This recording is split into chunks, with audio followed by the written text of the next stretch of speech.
नमस्कार दोस्तों, मैं हूं आपकी बबीता जी और आप सुन रहे हैं रात की महफिल, जहां रातें सिर्फ नींद के लिए नहीं होती। कभी कभी ये वो दरवाजा होती है जहां बंद ख्वाहिशें चुपचाप दस्तक देती हैं। आज की कहानी बारिश वाली रात।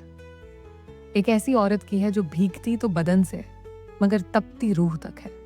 उसका नाम था काव्या। करीब 32 साल की, तलाकशुदा, पर बेहद आत्मनिर्भर लेकिन उतनी ही अधूरी। बाहर से कॉन्फिडेंट पर अंदर से बेचैन। दिन भर कॉर्पोरेट दुनिया के तानों बानों में उलझी रहती, लेकिन रात होते ही उसकी तन्हाई जरा ज्यादा बोलने लगती।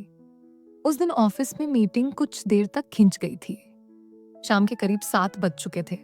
जब वो अपनी कार पार्किंग से निकाल रही थी, तब आसमान में बादल पहले से ही घिराए थे और जैसे ही वो रोड पर निकली, बारिश अचानक जोर से टूट पड़ी और उसकी कार बिगड़ गई। अब वहां उसे ना कोई टैक्सी मिली, ना ही कोई ऑटो मिला और बारिश की उस हल्की ठंडक में पानी की बूंदें उसकी शर्ट से टकराकर बदन तक उतरने लगी थीं। काव्या को बगल में ही एक छोटा सा कैफे दिखा, गर्म रोशनी से भरा। अंदर धीमा जैज म्यूजिक बज रहा था। उसने छाता न होने के कारण पूरा भीगते हुए दरवाजा खोला और अंदर आ गई। उसका बदन कांप रहा था। सफेद शर्ट और नीली जीन्स पूरी तरह भीग चुके थे। बाल बिखरे थे और आंखों में थकान के साथ एक अजीब सा खालीपन था। वो खुद से भागती तो थी, पर वो खुद को छुपा नहीं पाती थी। और वहीं उस कोने की टेबल पर बैठा था राहुल। शायद वो 35 का होगा। लंबा कद, गहरी आंखें और गले में एक हल्की सी चैन जो उसकी कमीज के अंदर घूम थी। उसने काव्या को देखा और एक बेहद शांत मुस्कान दी। उसकी आंखों में अजनबीपन नहीं था, जैसे वो उसे पहले से ही जानता हो। काव्या ने झिझकते हुए राहुल से पूछा, यहाँ कोई सीट खाली है? राहुल ने कुर्सी आगे खिसकाई और कहा, बारिश में जो भी भीगता है उसे तो साथ देना ही चाहिए। कुछ मिनटों तक दोनों में खामोशी छाई रही। फिर कॉफी के 2 कप आए और फिर दोनों के बीच बातचीत शुरू हुई, धीमे मगर गहराते हुए। राहुल की आवाज में एक सुकून था, जैसे किसी पुराने गाने की धुन जो बरसों बाद सुनाई दे। उसने काव्या से कुछ भी जबरदस्ती नहीं पूछा, बस उसके जवाबों की प्रतीक्षा करता रहा। काव्या को पता नहीं चला कब उसने मुस्कुराना शुरू कर दिया था। बाहर बारिश थम चुकी थी, लेकिन अंदर दोनों की सांसों में एक नया मौसम घुलने लगा था। राहुल ने कहा, अगर कहो तो तुम्हें घर तक छोड़ दूं। काव्या ने कुछ देर सोचा, फिर हल्के से सिर हिला दिया। उसकी झिझक में अब एक मौन इजाजत थी। अब राहुल ने अपनी कार में काव्या को बिठाया। कार की खिड़की से बारिश की कुछ बूंदें अब भी बह रही थीं। सड़कों की रोशनी पानी में उलझकर चमक रही थी। काव्या की उंगलियां सीट बेल्ट से खेल रही थीं और राहुल की नजर उसके गले के पास उस एक बूंद पर अटक गई थी जो अब उसकी गर्दन से नीचे फिसल रही थी। दोनों के बीच संगीत बज रहा था, लेकिन उससे ज्यादा तेज उन दोनों की धड़कनें बज रही थी। घर पहुंचे तो काव्या ने दरवाजा खोला और मुड़कर कहा, अगर चाहो तो कॉफी का दूसरा कप अब मेरे घर पर भी हो सकता है। राहुल मुस्कुराया, शायद अब कॉफी से ज्यादा जरूरी कुछ और है।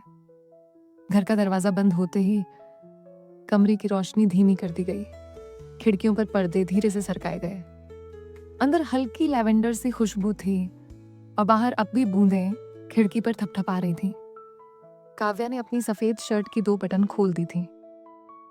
शायद गर्मी ज्यादा महसूस हो रही थी या कुछ और। राहुल पास आया और बिना कुछ कहे उसकी उंगलियां उसके गीले बालों में उलझ गईं। उसके स्पर्श में कोई जल्दबाजी नहीं थी, बस एक कोमल जिज्ञासा थी। काव्या ने उसकी आंखों में देखा, पहली बार बिना किसी डर के। राहुल ने धीरे से उसके चेहरे को छुआ, जैसे कोई बंद किताब के पन्ने पलट रहा हो। फिर उसके होंठ उसके माथे से नीचे उतरे, उसकी नाक के पुल पर, फिर उसके होंठों पर। काव्या कांपी नहीं, उसने अपनी आंखें बंद कर ली। कविता अब सिर्फ शब्दों में नहीं रही, अब वो उनकी सांसों के बीच बह रही थी। वो परत दर परत खुद को खोल रही थी, जैसे किसी भूली हुई कविता को फिर से जिया जा रहा हो। हर लम्हा धीमा था, पर हर एहसास भारी था। उसके पेट पर एक गर्म हथेली फिसली और काव्या ने पहली बार खुद को खुला महसूस किया, डर के बिना, तलब के साथ। राहुल ने कहा, अभी तुम्हारे खामोश लम्हे सबसे ज्यादा बोल रहे हैं। काव्या ने मुस्कुराकर कहा। अब तक उसे कोई सुनता ही नहीं था। एक चादर ओढ़कर दोनों उस पल में समा गए जहां हर एहसास नर्म था लेकिन गहरा। कमरे में सिर्फ सांसों की आवाज थी और बारिश अब खिड़की के बाहर नहीं, अंदर गिर रही थी। काव्या के पैरों से लेकर उसकी आंखों तक हर जगह राहुल का स्पर्श था, कभी धीमा, कभी तेज, कभी रुकता, कभी बहता, जैसे वो उसकी हर बंद नस को खोल रहा हो। उनके बीच अब कोई नाम नहीं था, कोई रिश्ता नहीं था, बस दोनों के एहसास थे जो खुद को जी रहे थे। काव्या ने धीरे से कहा, ये रात सिर्फ मेरी नहीं, मेरी रूह की है। राहुल ने उसकी कमर को थामा और कान में फुसफुसाया, तो चलो उसे जगा दें पूरी तरह। उस रात उनके बीच कोई शर्म नहीं थी, कोई पछतावा नहीं, बस एक गहराई थी जो दोनों को डुबो रही थी। सुबह जब सूरज ने पर्दे के पीछे से झांका, काव्या राहुल के सीने पर सिर रखे सो रही थी। उसके चेहरे पर एक सुकून था, न कोई पछतावा, न कोई डर। वो रात कोई हादसा नहीं थी, पर वो एक पुनर्जन्म था, एक अधूरी औरत का जो फिर से पूरी हो गई थी।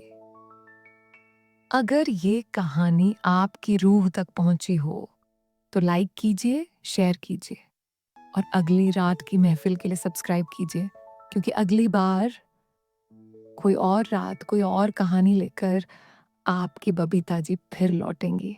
शुभ रात्रि दोस्तों।